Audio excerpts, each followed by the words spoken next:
शेफालीर जন্য শুধু রক্ত কেন এ জীবন দে दूंगा बहुत प्यार करते हैं ना तो उसको। আমাদের দেশে দৈনিক 2-3টা করে নাটক কিন্তু ইউটিউবে নতুন করে আপলোড করা হয়। তবে আমার কাছে একটা নাটক একটু ভিন্ন রাখছে, আর সেই নাটকটা হলো মেথর। তোর এই মাথা ছুঁয়ে দিব্যি কেটে বলছি তুই আমার মুখ শুকিয়ে দেখ। হ্যালো ভিউয়াররা, দিস ইজ রাজি, welcome to another brand new video. দেখুন, শামীম হাসান সরকার যে কিনা একজন ইউটিউবার থেকে কিন্তু সে একজন পাকাপোক্ত কিন্তু অভিনেতা হয়ে গেছে। আর এই সফলতার পিছনে সবচাইতে মূল যে নাটকটা ছিল সেটা হচ্ছে ব্যাচেলর পয়েন্ট।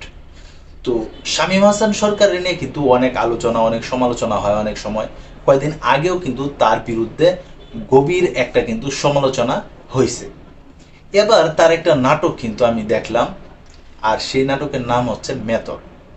সেই নাটকটা দেখার পরে আমার কাছে মনে হয়েছে যে শামীম হাসানের নিয়ে 2-3টা কথা কিন্তু বলতেই হয়।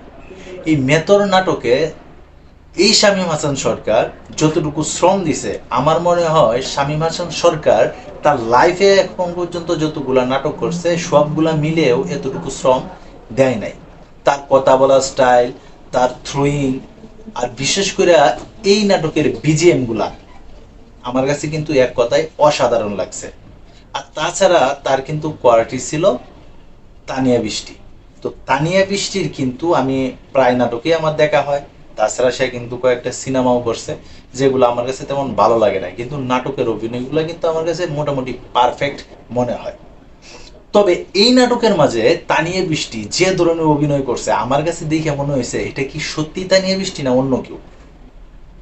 আমি কিন্তু গল্প সম্বন্ধে কোনো কিছু বলতে চাইতেছি না, কারণ নাটকটা এই মুহূর্তে ইউটিউবে অ্যাভেলেবেল আছে, তোমরা চাইলে নাটকটা যা দেখে আসতে পারো। কিন্তু তানিয়া বৃষ্টির অভিনয় এখানে এত দুর্দান্ত, এত সুন্দর, এত আমেজিং ছিল যা বলার অপেক্ষা রাখে না। এই শামীম হাসান সরকার এবং তানিয়া বৃষ্টির কিন্তু আগেও বেশ কয়েকটা নাটক আমি দেখছি, বা তোমরাও দেখে থাকতে পারো। তবে আমার কাছে মনে হয় এই মেথর নাটকটা শামীম হাসান সরকারের কেরিয়ারে একটা মাইল ফলক হয়ে থাকতে পারে। শুধু শামীম হাসান সরকার না, তানিয়া বৃষ্টির লাইফেও কিন্তু একটা মাইল ফলক হয়ে থাকতে পারে। বাহ, তার কি চোখের ইশারা, তার কি দৃষ্টিভঙ্গি, তার কি অভিনয়ের অ্যাবিলিটি, এগুলা দেখার পরে আমার কাছে মনে হয়েছে তাদের কি সুন্দর মানাইছে ভাই। তো এই ধরনের নাটক আমাদের বাংলাদেশে এখন পর্যন্ত হয় বিদায় কিন্তু নাটক ইন্ডাস্ট্রিটা কিন্তু টিকে আছে। তো আমি তো ভাই এই মেট্রো নাটকটা দেখে ফেললাম, তো আমার কাছে কিন্তু সব মিলিয়ে কালার গ্রেডিং, বিজিএম, অভিনয় সব মিলিয়ে কিন্তু আমার কাছে অসাধারণ লাগছে। তো তোমরা যারা যারা এখন পর্যন্ত এই নাটকটা দেখছো তোমাদের কাছে কেমন লাগছে অবশ্যই কিন্তু তোমরা কমেন্ট বক্সে জানাইতে পারো। আর তোমরা যারা এই ধরনের ভিডিও দেখতে পছন্দ করো অবশ্যই চ্যানেলটাকে সাবস্ক্রাইব করে পাশে থাকতে পারো।